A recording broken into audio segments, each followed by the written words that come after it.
This week on Going Coast to Coast with Ian Prescott, we'll be looking at some of the greatest upsets in games in NCRHA history. First up, Five Guys, Dangles, and Snipes. First up on our list is a game from the 2008 Collegiate Roller Hockey National Championships being held that year in Colorado Springs, Colorado at the CETS Sports Inline Hockey Arena in the Tor Arena.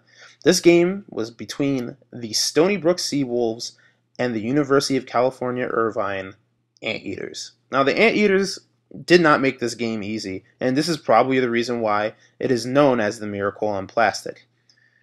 Let's think about the two teams that were playing at the time, though. Stony Brook University was fresh off of their first national championship, and the only one in their team's history, as they were able to win in D2 the year prior, being backstopped this year, in 2008, by Nick Gulo, and then also having the tandem of Jim Tamburino and Tom Cartwright.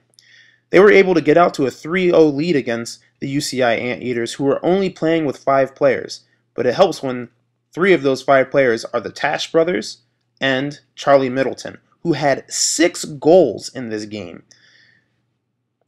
As the Anteaters fell behind in the second period 8-4, they were able to rally off a string of power play goals late in the third period before tying it up off of a Mike Tash power play goal, pulled goalie goal with about 20 seconds left in the game, as you see right there, with all 5 guys on the floor.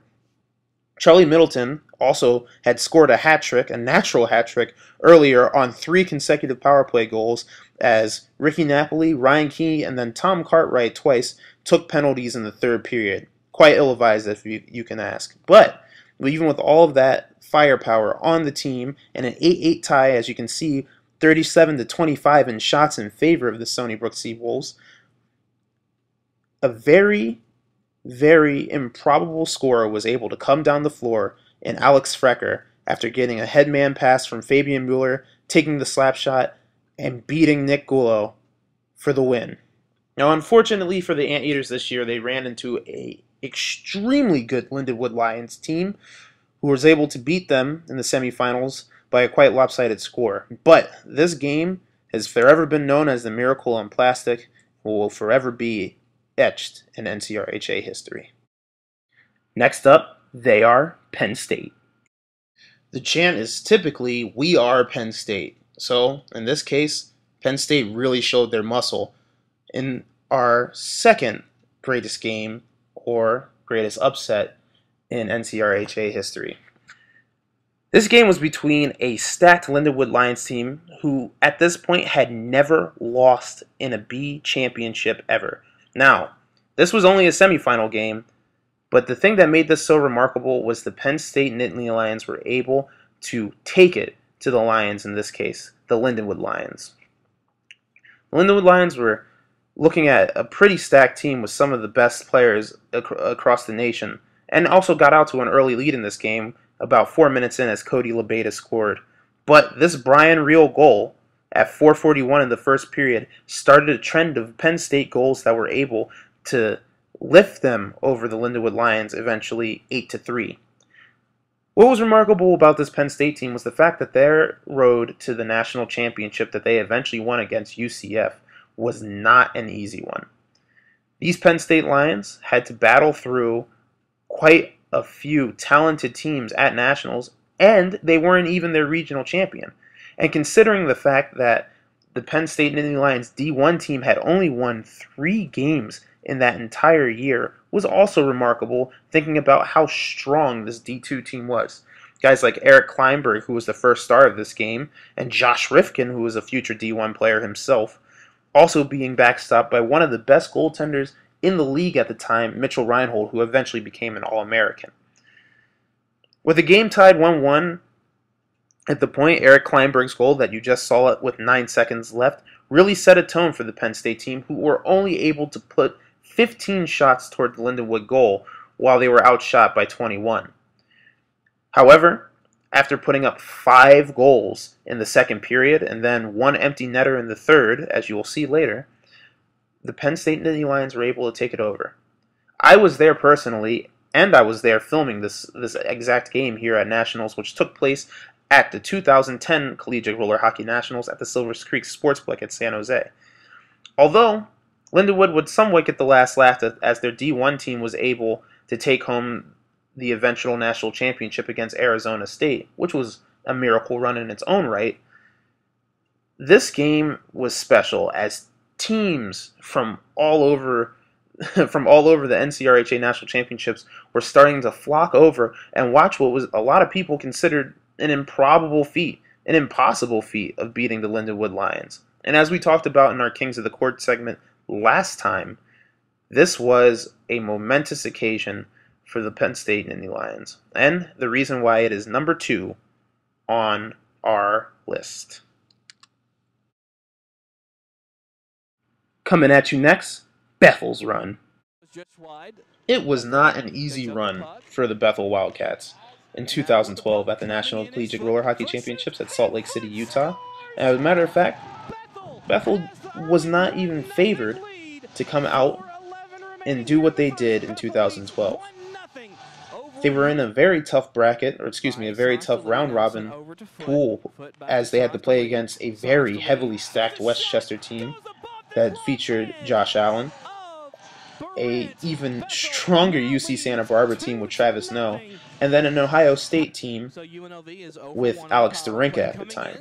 Now, that team was able, this Bethel Wildcats team was able to pull out 1 out of 3 wins in their pool play before really going on a run against UMSL that had Marty Guoz at the time, a Long Beach State team with Skylar Hort, and a very good Eastern Michigan team that really was just starting to make its name with a player named Sam Nixdorf. Despite all of the high caliber players they were playing against, and despite running into an extremely good UNLV team, the improbable run of the Bethel Wildcats culminated in a 4-3 win led by Josh Foote, who scored 3 of those 4 goals. Now, despite the fact Bethel was outshot in this game by 20 shots, a 20-to-40 shot ratio, they were able to pull it out. Josh Foote and Cole Sonstilly led the way, scoring all of the points, and Aaron McPherson, who just graduated this past year for Bethel, was able to put in some serious work for this team. And then, lo and behold, the game winner from the Triple Crown winner, the NCRHA champion, the IAHF champion, and now, thanks to this game-winning goal late in the third, a NCRHA championship for the Bethel Wildcats, who just a year earlier were playing in D2, in their second year of existence was able to make this amazing feat. So this is why we have Bethel, the Wildcats, listed 3rd on our greatest upsets and greatest games in NCRHA history. Now, you can probably take a guess to who's the top one, but we'll let Craig Jolly and Kevin Whitmire take it away for the end of this one. 5.7 seconds. Bethel down 2 men with the extra skater. 3, 2, 1. Bethel are your 2012 Division I NCRHA National Champion. Last but not least, UMSL tops arch rival Lindenwood. It's almost impossible to pick this game. So let's think of it. Stack all the odds against one team. Let's say your head-to-head is 24-2-1 against this rival from your home state. Let's say in the year you lost the regional championship to them by a score of 6-0.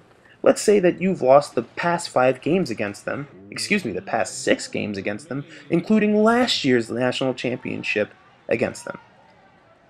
This is exactly the odds that the UMSL Titans were going against as they played the Lindenwood Lions at the National Collegiate Roller Hockey Championships in 2009 at the Feasterville Sportsplex in Feasterville, PA. Being led by 3 goals from PJ Tallow, and also some excellent goaltending from Jimmy Stager, the UMSL Titans were able to weather 13 shots in the 3rd period in a 3-3 game before, boom, Blake Probe put home a goal from PJ Tallow and Danny Dwyer to put them up 4-3 in the national championship game with an entire state behind them. This place was loud, and they were banging their sticks the whole way going forward. And this is the reason why this is one of the greatest upsets in NCRHA history. It started the trend of being able to believe and take down the titan that was the Lindenwood Lions. And so, teams have followed suit. Long Beach in Madison, Wisconsin. UNLV in Salt Lake City. And it all started right here in Feasterville, PA. That's it for Going Coast to Coast this week.